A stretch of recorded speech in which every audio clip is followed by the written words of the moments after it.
Қайырлы күн достар, бүгін қамыры қарапайым үйдегі бар заттармен жасалатын пицца дайындаймыз. Қамыры жұп-жұмсақ, жұқа болып шығады. Видеоны соңына дейін көріп, каналыма тіркеліп, менің каналымның өсуіне өз үлесіңізді қосыңыз.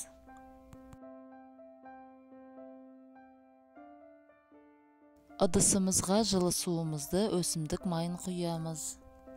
Үстіне қантымызды, тұзымызды, құрғақ ашытқымызды салып араластырамыз.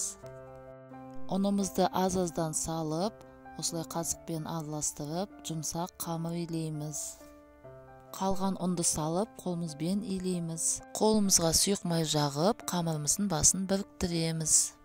Қамырымыздың бетін салафанмен жауып, жылы жерге 20 минутқа орап қоямыз.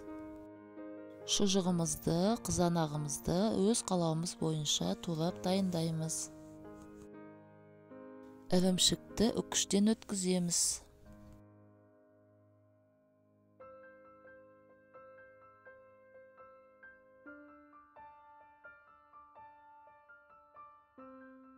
Қамырымыз көтерілді.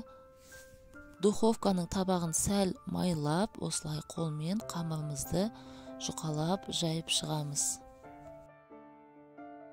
Қамырымыздың үстіне томат жағамыз. Кетчуп жақсаңыздар да күшті дәмді болады.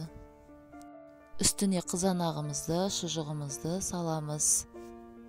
Үстіндегі салмасы әрине өзіңіздің қалауыңыз бойынша үйдегі бар заттармен жасасаңыз да болады.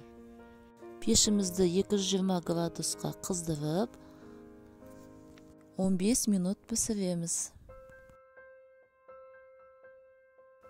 Пиццамызды пештен алып, осылай үстіне ірімшігімізді салып, қайтадан 5 минутқа пісіреміз.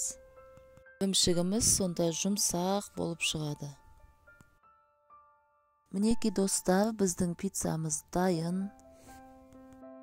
Қамыры қарапайым заттармен жасалғанымен сондай дәмді болып шығады.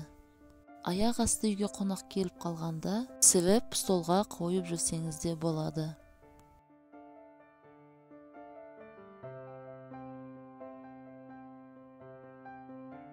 Видеоны соңына дейін көргеніңізге рахмет. Ұнаса лайк басып, менің каналыма тіркеліп қойыңыз. Сіздермен болған Гүлжанат, сау болыңыздар.